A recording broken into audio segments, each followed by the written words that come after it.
Hello chess fans, this is Rick from Chess to Impress with coverage of round 5 of Tata Steel 2021.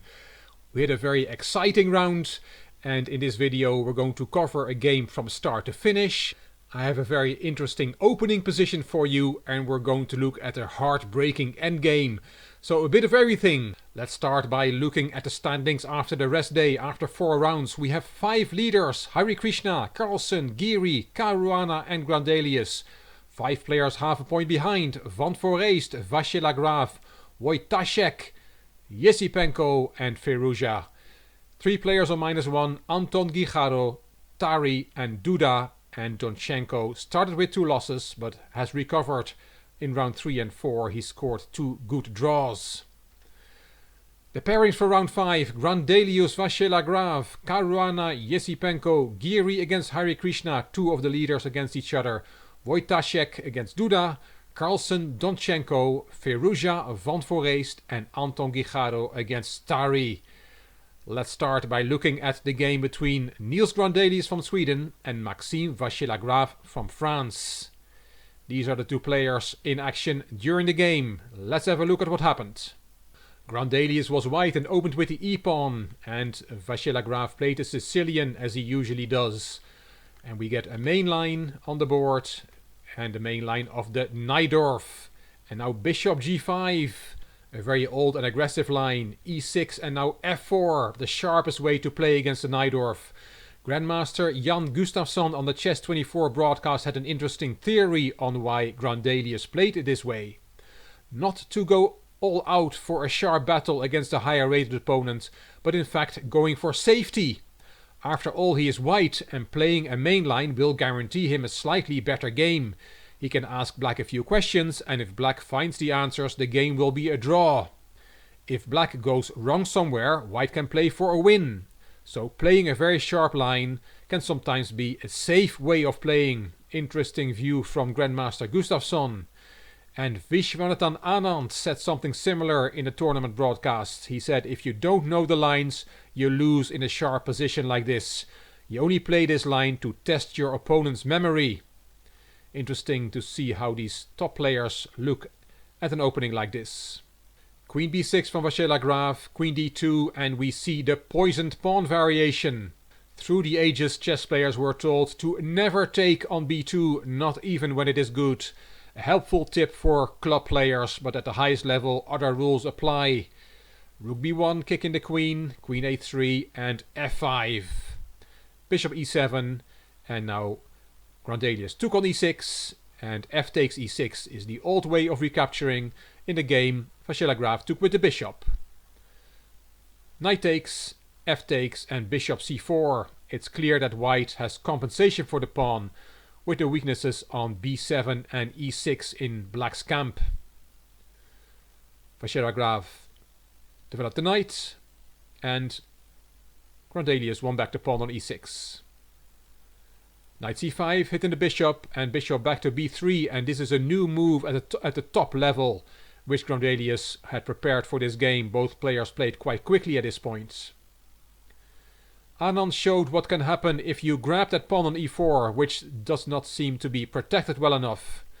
Then white takes, knight takes back, and then there is bishop f7 check.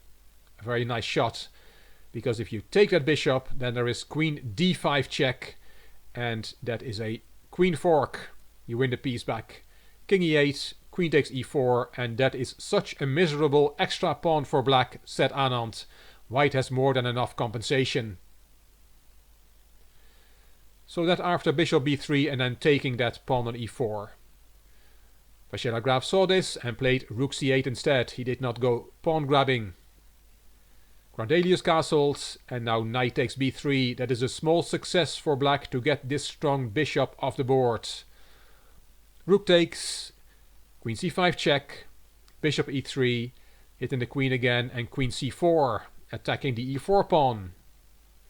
And Grandelius defends it with rook f4. And now knight h5 was played in a lower level game. Black is hoping for a move repetition. If the rook plays, the knight will go back to f6. For example, rook f1, knight f6, then the e4 pawn is hanging again, so rook f4 and knight h5. Grandelius said after the game that this was the right move to make for black, meaning knight h5, but that he, Grandelius, would not have gone for the move repetition. Maxime Vacher-Lagrave said he saw the move, knight h5, but that he was worried as his king was still stuck in the center and he would waste time with making knight moves. And that's why he decided instead of knight h5 to play queen e6 in this position. But now white takes on b7. And the problem for black is that he is a pawn down, Grandelius said. He said that Maxime Vacher-Lagrave should have tried to make knight h5 work on the previous move. It is too late now for knight h5, as white will then jump into d5 with his knight. So white sacrificed a pawn in the opening, the poisoned pawn, but now he is a pawn up. MVL castled. h3, a quiet improving move, making luft for the king. Rook b8, trying to swap that strong bishop on the 7th rank. Rook a7, rook a8, and rook takes a8, quite instructive. Black challenged a strong rook, and white decided to trade on a8, so that the black rook would end up on a less active square after the trade. Very instructive. And now knight d5 from Grandelius. And what about this pawn? Can you take it now? Knight takes e4 is a blunder. It should not be played because there is knight takes e7 check, queen takes, and then queen d5 check. Not just a fork winning the rook in a corner, but it will be checkmate in a few moves. King h8, take, you have to interpose the queen, and checkmate. Okay, let's go back. Knight d5, you cannot take that pawn on e4. Can you play knight takes d5? That is possible, but then after e takes d5, white also has a good position. So MVL did not go for that move either. He played rook b8, putting the rook on the open file. We can understand that one. c4 from Grandelius and bishop d8, and now black does threaten to take on e4. Queen f2, and if you now take on e4, then the game is over straight away. Rook f8 is checkmate. So queen f2 is a very nice move which indirectly defends the e4 pawn. Lovely play from Grandelius. MVL's choice was knight d7, bishop d4, improving the bishop, which is now eyeing up the g7 square very close to black's king. Bishop g5 hitting the rook, rook f5, bishop h6 to defend the king side, king h2 and rook c8. Not much Maxime Vacher-Lagrave can do. There are no active ideas for black. He can just hope that he will get chances in Grandelius' time trouble. Grandelius has 6 minutes for 11 moves here. What instead of rook c8 you take on e4? Let's check that one again, taking that pawn. That is not good, because then there is rook f7. Very nice move. It's attacking the knight on d7. And if you play the knight to c5, there is knight e7 check, king h8, and we see another checkmate on the board. We all like a checkmate. So after king h2, it was still not possible to take on e4, and rook c8 was played by MVL as mentioned. Queen g3 from Grandelius on move 30, g6, and queen h4. Grandelius finds the strongest moves, and now he has a winning position. Can you take the rook? Well, you can, but it's not very good because of e takes f5 hitting the queen. Queen drops back to e8, there's really no better square, and there comes that knight in again. Knight e7 check, protected by the queen on h4. King f7, knight takes c8, queen takes c8, and queen takes h6. And the dust has settled, and this is a winning position for white. He has 2 extra pawns. So let's go back. We played queen h4 and we saw we cannot take that rook. MVL played bishop f8. And now rook f6. Again the strongest move. A very beautiful move played with only 3 minutes on the clock. Great game this from Grandelius. Can you take that rook? Knight takes f6. No, you cannot take that rook because of knight takes f6. And it's a long variation. Let's have a look. King f7. Queen takes check. Bishop g7 is forced. Knight g4 is a beautiful move. And now the bishop is hanging, attacked by queen and bishop. So rook g8 is the move, but then knight h6 check and the bishop is pinned. King f8, bishop takes g7 check, rook takes, queen h8 check. We go all the way till the end. We go to a king and pawn endgame, believe it or not. Rook g8, queen takes check, the queens are swapped, king takes and king g3, and this is a winning king and pawn endgame. 2 extra pawns for white. Very long variation, but quite forced, and that came on the board after rook f6 and then taking that rook, which MVL did not do. He saw that that doesn't work, so he played queen e8. And now rook takes f8 check on the 33rd move. Another great shot from Grandelius played in time trouble. And it was very nice that the camera captured this moment live. That is Niels Grandelius' left hand. He is left-handed, you can see it there. You see the bishop on f8 that he is going to take off. In his hand he has a white rook. Rook takes f8 was the crushing move in this game. Nice camera work from the Tata Steel team. You have to take that rook, knight e7 check, king f7, and knight takes c8 is move 35, and here Maxime Vachier-Lagrave resigned. If you take the knight, then there is queen takes h7 check, king e6, queen takes g6 check, and white has 3 extra pawns, and those g and h pawns will march up the board. Great win for Niels Grandelius against Maxime Vachier-Lagrave's pet opening, the Najdorf Sicilian. I promise you an interesting opening position, and that happened in the game between Fabiano Caruana against Andrei Yesipenko, the USA versus Russia. Here we see both players at the board, Caruana on the left, Yesipenko on the right, and here is Fabiano Caruana deep in thought. What happened in their game? Caruana opened with the c-pawn, knight f6, knight c3 and e5. We have an English opening. Let's put the opening moves on the board till we get to a very interesting moment. Knight h4, that knight was kicked away from f3. d6, bishop g2, and that is apparently taking the flight square away from the knight. The knight has no squares now. A knight on the rim is grim or dim, and can you not just win with g7, g5? Does black not win a piece here? Well, let's look at it one move later, because after bishop g2, black castled and white castled, and now Yesipenko indeed played g5, and that knight is still trapped. It has no squares. Did Caruana blunder a piece? Of course he didn't. He calmly played d2, d4 straight away. He knew this position. Because black can now not take the piece. And if you want to look for yourself what the refutation is of this move, then you can put the video on pause. Here white has bishop c1 to g5, and this is a disaster for black. White is going to win the piece back because of the pin and the double attack. That knight will be lost, and the resulting position will be very good for white. Black's protection around his king is shattered. So after d4 you cannot take that knight on h4. h6 was played, and now you do threaten to take the knight. Caruana calmly played knight d5 to e3, and indeed Yesipenko took the piece. Now where's that compensation? Well, it turns out that white can win the bishop. a3, bishop a5, b4, bishop b6 and c5, and that bishop is now trapped. h3 was played by black by Yesipenko. Bishop brought back to h1, and Peter Leko in the Chess24 broadcast noticed that black's dream is to ever get a knight on e2. Knight takes e2 would be checkmate if that knight cannot be captured.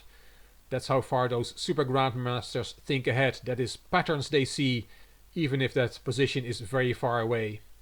Yesipenko took a pawn for the piece. D takes c5. The queens came off the board. Bishop takes, b takes. Black has an extra pawn, but his pawns on the king side couldn't be more shattered. A clear example of the dentist dream. Objectively, the position is in the balance, and we'll leave the game here. On move 40, the draw was agreed. And I told you I had a heartbreaking endgame position for you. It happened in a game between Anton Guijarro with white and Tari with black. And we see both players at the board on this screenshot from the live broadcast.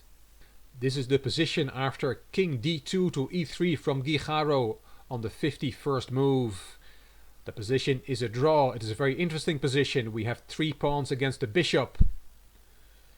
Tari played C4. The only player here that can win, of course, is white, as he has the pawns. If white wants a draw, all he needs to do is eliminate that pawn that black has. So Guijarro played for a win here, and he played King F4, and that move deserves at least 2 question marks, because now there is C3.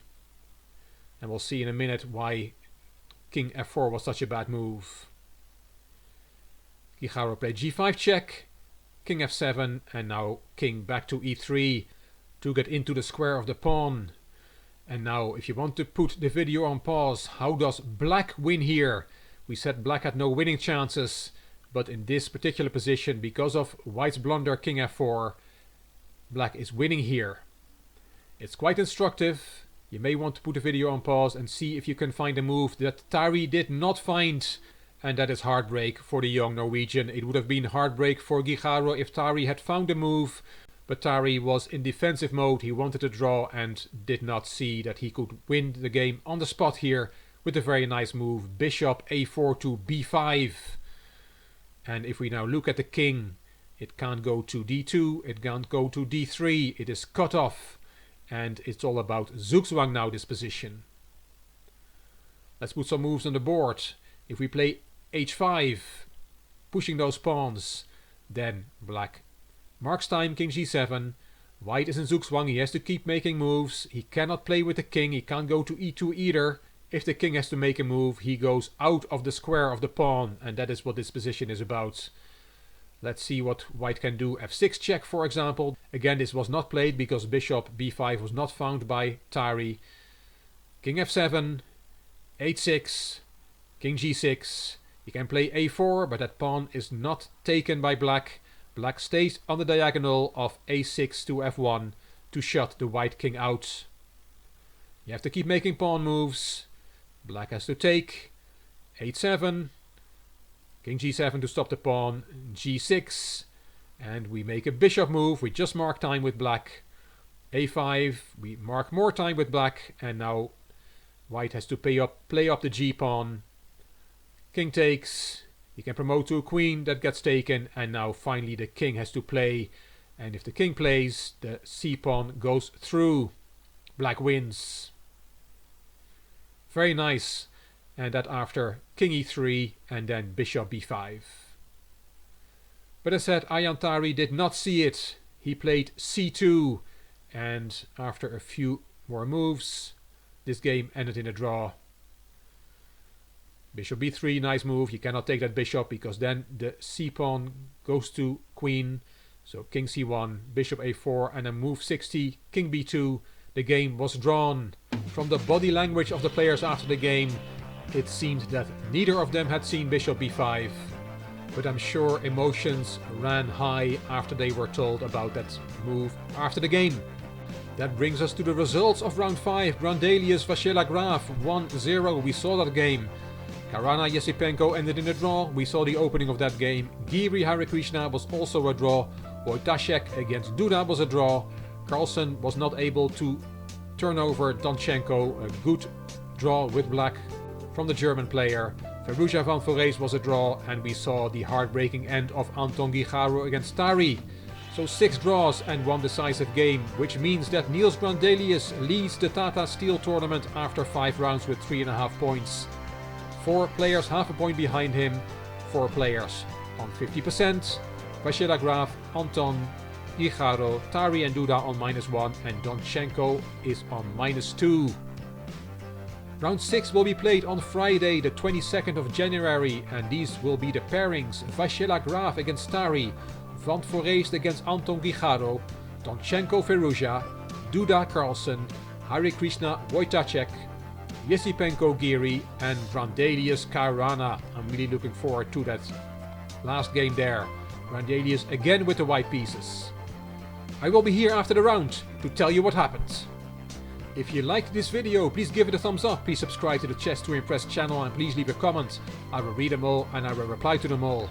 If you liked the video, it would be great if you could share it on social media by clicking the share button on YouTube.